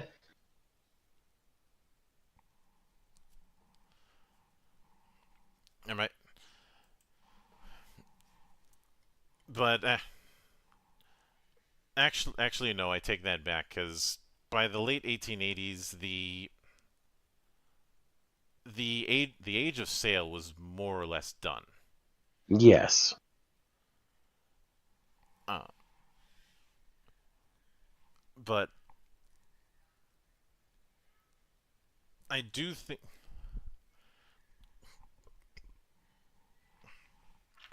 think that regardless, even though the order is supposed to be focused on the British Empire, the state of the empire in 1886, that's a lot of ground to cover. So you can have your traveling all around the world kind of, or at least all around Europe kind of story in terms of where missions take place, instead of just having all of them take place just in London. Mm-hmm. It can take place all over Europe, all over even the northern parts of Africa and some parts of Asia, if necessary.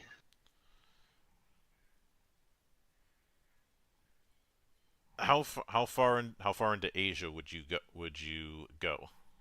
The parts of Asia that touch on East Europe mostly.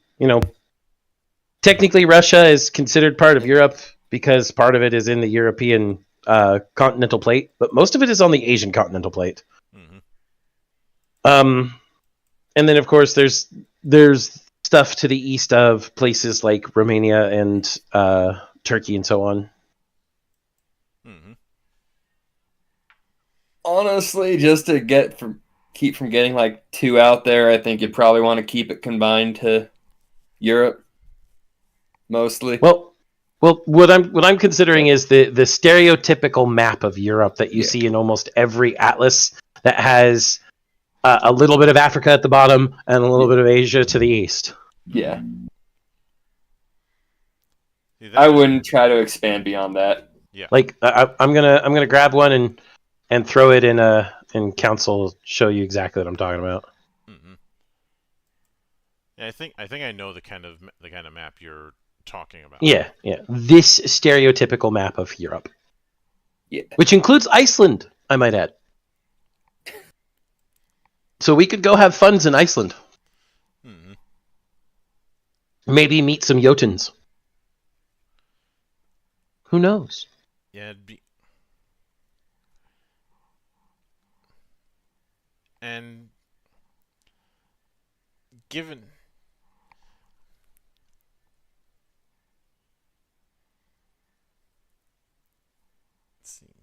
that, and I would say the answer to if the supernatural threat is that much of an issue, why don't the Americans get involved? They've got their own supernatural threats to deal with. Yeah, like a big fuck off winter that really screwed over a good chunk of the country. Or the fact that they just finished the American Indian Wars, or the fact that we might have to hunt the goddamn Jersey Devil or the fucking Wendigo. I'm sure that there's every part of the world has its own supernatural hunting organization, because that's just a thing that would happen if it's a worldwide phenomena. The impetus that we'd be going with the story with this is that you're dealing with the hero's journey of uncovering a much bigger conspiracy, one that a lot of, because I would go with the idea that a lot of the major political powers in the world have their own organizations that specialize in the same thing that the Order does. Yeah. The issue is a lot of them are too busy dealing with their own internal threats to worry about some bigger conspiracy. Well, not to mention the bigger conspiracy doesn't seem to have touched outside of Europe at this point. Mm-hmm. There's probably their own conspiracy nonsense going on anyway, so let them deal with that. We'll deal with this. Like, if I'm being honest, we're dealing with the Sealy Court because we're primarily in that land of the Fae there in Britannia and Europe.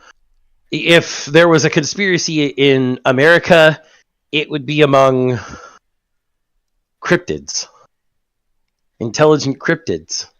Because I'm going to be honest, cryptids are a uniquely Americana thing. I don't know why, but they are. Like if you really want to bring in to do something on the American end, say that that late into it, a representative from the states comes in. Yep. Needs help taking out ghosts. I don't know. It's more, you know how you mentioned, and this sort of that sort of thing would be used in a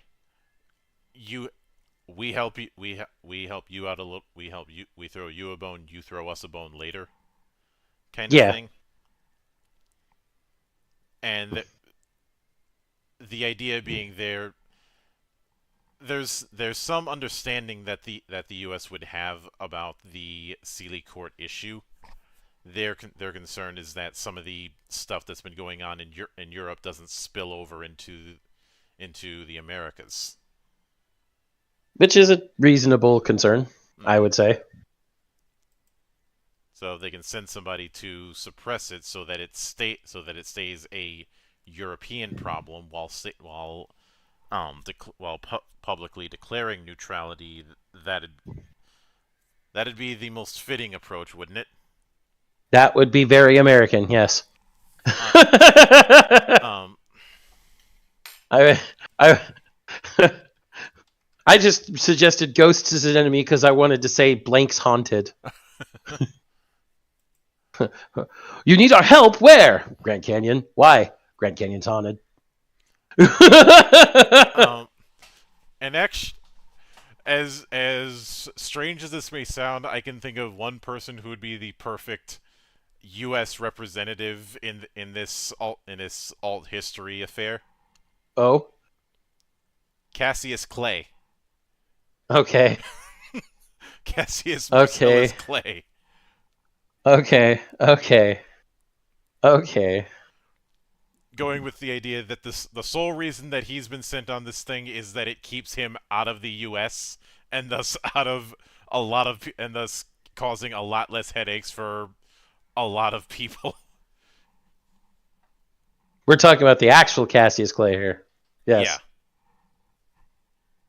For those of you who don't understand, Muhammad Ali as Cassius Clay is not the person we were talking about. No. So we have to make that particular distinction because I know that there are people who don't understand the reference. Mm-hmm. But I just suggested ghosts as an enemy because I want the punchline of X is haunted. I can go with that. I think aside from the fact that that Cassius Clay is a very interesting figure in American history, he was around that time. He would have been the U.S. ambassador to Russia. Yep. So you have a perfect inroad to bring him in. Yep. Especially when we find out that Rasputin is helping out Oberon. Mm-hmm. That point, Clay comes in. Here's the intel on everything we know about that fucker. Like, what do you want for it? Help us when we gotta fight the ghosts. Ghosts where? Grand Canyon. What? Grand Canyon's haunted. But just I think fighting ghosts in the Grand Canyon is. I've made up a mission for a DLC. There you go. yeah. But Or the hook for game 2. mm, It's We not don't an need a- obvious plant for a new game. No, it's just a brick joke at this point. yeah, From that infamous Moon Haunted copy pasta. mm-hmm. Moon's haunted.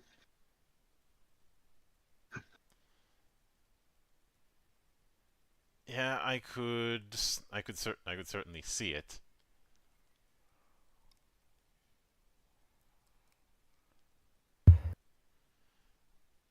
I mean, I think at this point we have a very strong lineup of potentials for this council. Mm-hmm.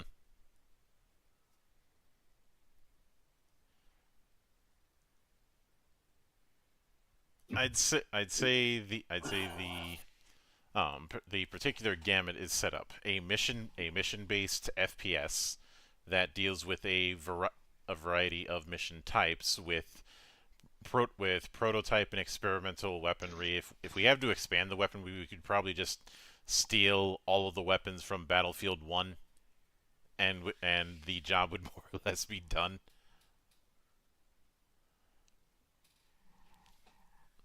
And I know someone might say, "Well, wouldn't those be a little bit advanced?" Yes. I mean, That's- there are a lot of anachronisms in the original game. Yeah. And lightning gun. Mm-hmm.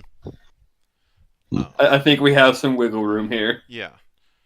I'd also say this is an excuse to have as a mounted weapon somebody just detaching a ship cannon. I don't see why not. Or somebody making a somebody making a Garand like rifle, but the bullets are way too big because it was a gun not built for a man. Mm-hmm. Which, if it sounds like I'm trying to squeeze in a setting appropriate version of the 4-bore, I am. I mean, Actually, I don't need to do that because there's already something just as ridiculous from around that time. Punt gun.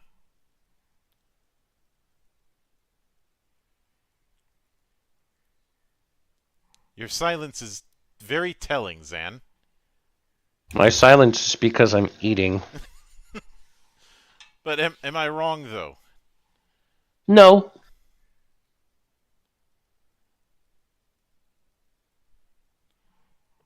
You are not wrong. Just have it that you're firing a punt gun solo. It's just the issue that when you fire the thing, it's going to knock you on your ass. Mm-hmm.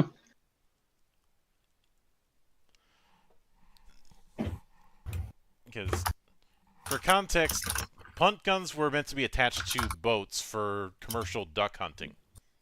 They're fucking huge. They also got banned a few years after they were made because they did their job too well. They risk just wiping out the duck population. Mm-hmm.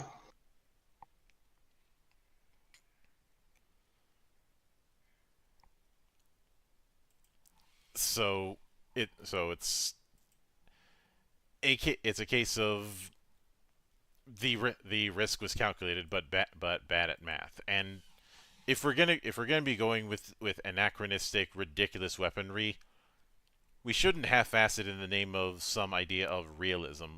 No, whole asset. Mm-hmm. Uh, I know it would be tempting to have some sort of upgrade system. I wouldn't want to do that. I don't think we'd need one. Don't need one because the variety is more in the gameplay loop is more in the variety of missions and the different ways to do them rather than some sort of RPG like upgrade progression. Mm-hmm. Agreed. That and it helps us avoid the possibility of somebody suggesting ridiculous attachments. You know, the kind of thing that makes Craig Ferguson die inside.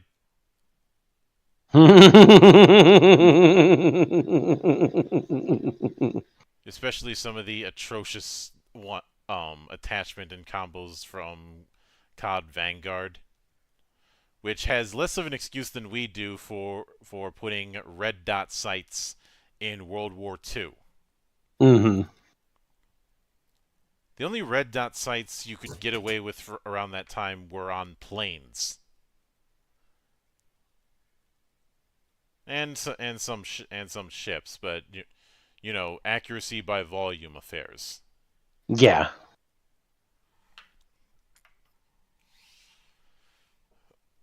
But I do think I do, however, think that a skill tree when it comes to better utilizing the natural gifts of being a knight of the order, that I'd be willing to go with. That'd be pretty cool. Just the idea of you're getting more and more accustomed to the fact that that you're no longer strictly speaking human.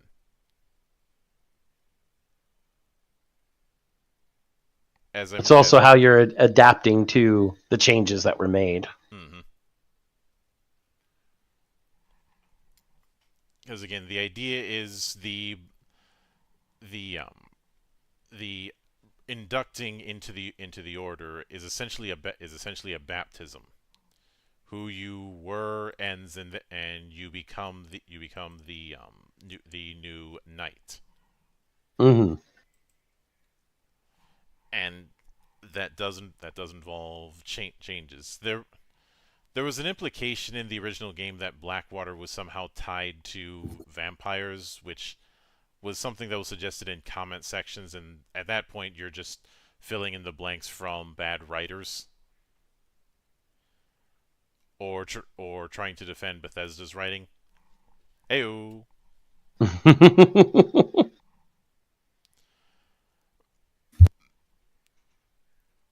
But that's why instead I would just go with it's water that's been blessed by the Grail. Which makes a lot more sense, to be honest. And I know some are like, but didn't wasn't Lancelot the only one who found the Grail and then disappeared? Alternate history. We're going with the idea the Order has had the Grail for centuries. It's just one of those things that they are going to be keeping a very very closely guarded secret, because using that sort of literal holy water to do a bunch of things if that got out in the public could cause a lot of problems. Mm-hmm. So as far as everyone else is concerned, the Grail doesn't exist.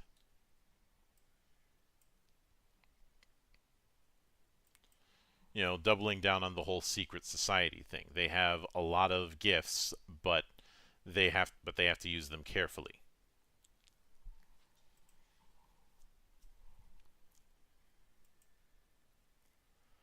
I'd say that would be a decent way to use the concept. Mm-hmm.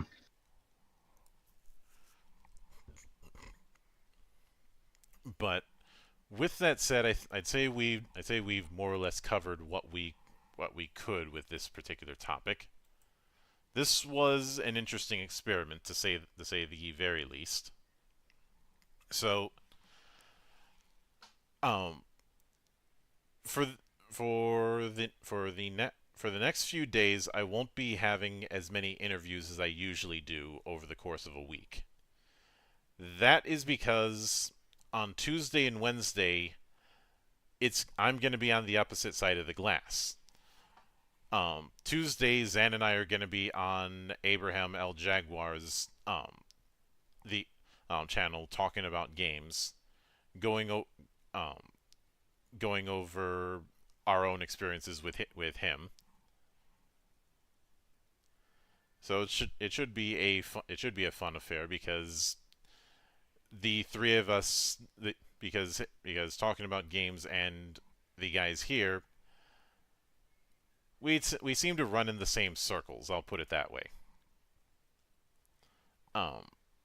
Wednesday I will be recording for the Adventure Slang Productions podcast,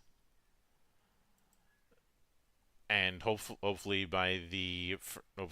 within a week you guys will see that. Obviously Thursday, Monarch and I are going to be starting Shattered, which I did find out a second edition of Shattered is in the works, but nobody's going to really see a whole lot of that until the summer. So by that time, Monarch and I will be done.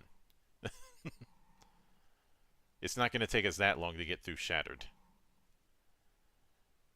And of course, Friday, Zan and I will be continuing our look through Dames of Astoria.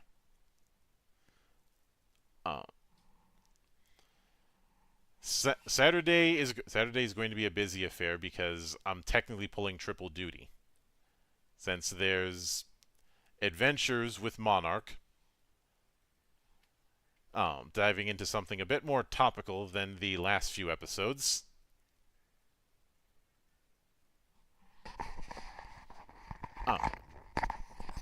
Obviously, Cloister of the Dice, where we're going to be doing a bit of a study hall regarding Sword World.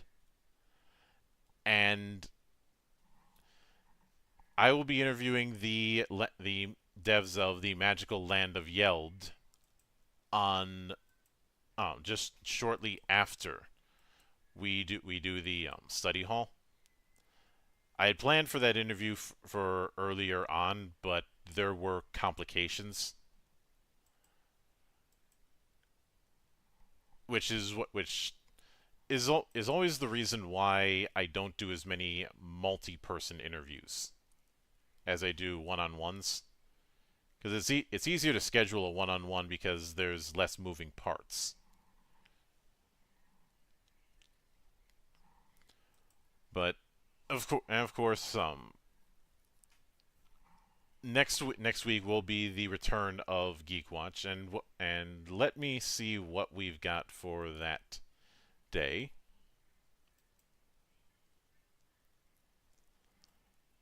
Oh,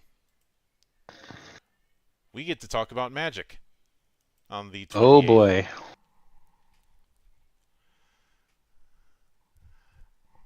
So that should be fun, and as Yoshi P would say, please look forward to it. But until then, on behalf of the good brothers present and not present, my name is Mildra, I am your gaming monk, and join the watch.